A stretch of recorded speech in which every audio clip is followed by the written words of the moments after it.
gonna have to set these variables up in the parent, which at this point is the instance of Vue, and that is set up in app.js right here. So this is my instance. I already have some stuff in here with the overlays and the spinners and whatnot. So now I'm gonna say menu, and I also like to be very strict with this, because you may have, like, as this grows, obviously, like I've been doing this tutorial for about 4 weeks, and you see like I already have a bunch of stuff in there. So as this grows, like over here you can probably also do overlay and then active like this. It's easier for me to detect it like that, either like this or like this, like the way I'm doing it up there. If by some case you see that it's an object where you're gonna need values like a name or something like that, then probably do it as an object. If it's only gonna be a boolean, then it's fine to do it like this. So I see why I did it like that in here. So now it knows, like, is the overlay active, is the menu active, and it's nothing else.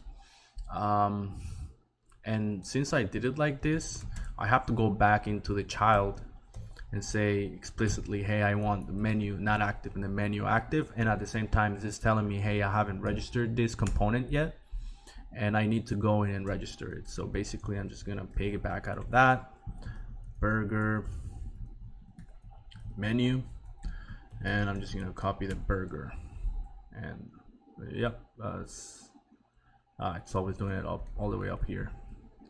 Okay, so now I have that. I need to run the build. I haven't done that. I'm using Laravel. I have a tutorial about that, and basically it allows you to run your machine within Docker, and you can also deploy it using Kubernetes, which is going to be one of my next episodes. I'm going to deploy my entire application using Kubernetes within the Laravel application. So the way I access my workspace, in this case the workspace is where the command line that's inside of your project is docker compose exec workpress bash, and I'm gonna go into this playground project. It's the playground, there you go, and pn run watch. So I'm gonna watch that to pretty much run this and compile the assets for that. And I also had a episode where I set up Webpack for everybody, so you can see that, actually not with mix. I actually did Webpack without mix. Did I do that one? Pretty sure I did.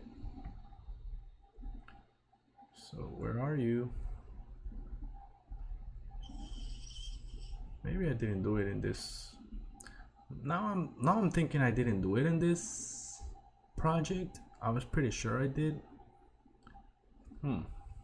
Anyway, yeah, I thought I did in this project. That's weird. Well, yeah, I guess I didn't. But I have a video where I turned a non-Webpack mix project and made it into a Webpack project. So let's see that. Now I have that. View component required prop active. So oh, it's saying, hey, what is this required prop active? And basically this property right here is not being passed in the parent, and I need to bind that. So it's going to be active is equals to menu active. So I'm saying, hey, active, which is the same thing as saying v bind.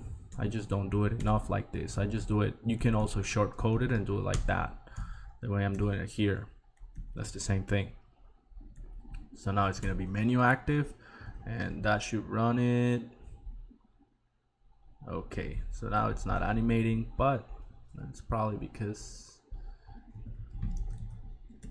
I see burger active. I see. I made this an ID as I saw in the code. So okay, there you go, there you go. So now you have a burger menu. I can walk you through the code a little bit, basically what's going on. And you know what, I think I ended up actually setting this up. I did it like about a year ago, so I don't remember that good. But the burger button, basically what is going on, there's a qubit resizer animation or transition in it, all the pointer events. So not really, probably got this code from a lot of different code bases. But basically this is what giving it the transition for each burger bar. As you see, like each burger bar is translating -6px for the burger one, transform origin. So basically that's what's giving it the whole entire animation to look like that. And like I said, I'm gonna provide this so you can just get it, and set it and forget it. Like you don't have to worry about that too much. If you want, I can probably go through it again and then clarify that a little bit better. But we're moving on because this is mostly like I just want to show you like how to set up the menu so that it shows up not right now, because as you see right now I don't see the menu. This menu that I have in here, I don't see it in here, right? So what's going on? It's probably hidden somewhere, and by default bootstrap is gonna hide your menu. So if you look at this, it's got collapse not. If I say that, you see it shows it. So what are we gonna do? We're actually gonna remove this collapse class and we're gonna set up our own thing. So this is at navbar nav, ID navbar nav. So it's right here. And basically I'm not gonna use any of that. And what I'm gonna do is I'm gonna use vshow. The reason why you use vshow and not vif in this instance is because you still and that's more like along SEO stuff, but basically if the Google bot comes into your website and they don't see the menu, they're not gonna know that there is a menu in there, unless like they toggle, but they don't do that. So there are two ways that Google's gonna crawl your website. The initial wave is just a render from the server. Whatever they see is like, okay, that's it. But then if they see that you are dynamically rendering some of the stuff with JavaScript, they're gonna do a second wave afterwards. If you do it on the initial wave, and this is per Google Webmasters, I follow their channel, and then what they explain is like, obviously the less work you cost to Google, the better it's gonna be for it. So you want to make them do less work as possible. Like if you're doing some JavaScript and some dynamic rendering like that, it's better if you do like some kind of server-side rendering and do like more advanced things. If not, like this right here, it's a PHP website. It's fine to just do the menu and then bind only the animations, and you can do the animations like that. So if you do vshow, it's gonna be more like a display none. It's still showing the navigation in the page. If you do vif, it's gonna completely remove the elements from the page, and the bot's not gonna know that. It's gonna know it's hidden, but it's gonna know it's there, and that's how it's gonna know that it can go into your other links of your website. So vshow if menu active. So if the menu is active, show it. If not, then don't show it. So I see that maybe I need some CSS in there. So basically what it's going on is it's probably like, since I removed the collapse class, it's actually, maybe if I just add collapse, what happens? Let's do display block. No, it's still the same thing. So we can do that, like we can do that ourselves. So this is just by default how Bootstrap works, and it's totally fine. Nothing to worry about. So we're gonna go over here. This right here is probably floated somehow, or it's not really like one entire block, but we can make it like that. So if we say display block and we say width is 100%, you see now it's showing it right there. So that's basically what it is.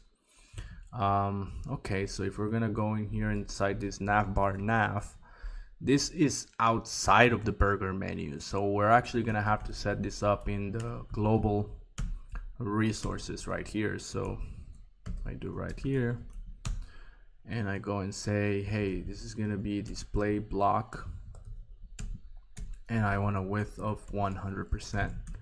You can also make that into a component. It goes about with the same thing. It really depends on what you're doing. If you're just doing a a admin panel, then it's no problem. Do it within a component. And that's based on my experience working with websites that actually people care about ranking on Google.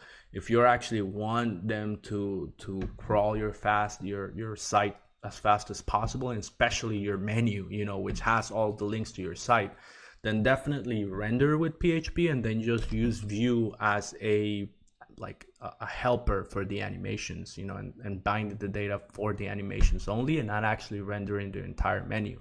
But if you're doing a dashboard, then definitely it's accepted if you do a burger menu and then you do another menu that's actually like the can be the parent of it, that holds the data that this burger menu, the toggle event, the active or not active, and then like that, like you can show it within another Vue component. In this case, we're doing it in the instance, and as you see, like we are using PHP to render some of this, and this is actually going to show, like I said, but at the same time it's also going to give us the JavaScript animations and that and whatnot. So okay, so we are here. As you see, that's already taken care of. We are already set up like with our menu. Maybe we can do a few more things as far as make it like slide a little bit. So right now, as you see, like it's just appearing and disappearing, and that's totally fine if you like it like that. But let me continue on the next video, and I'm gonna do one that actually has a nice sliding animation using Velocity.js, which is an awesome library for this kind of stuff.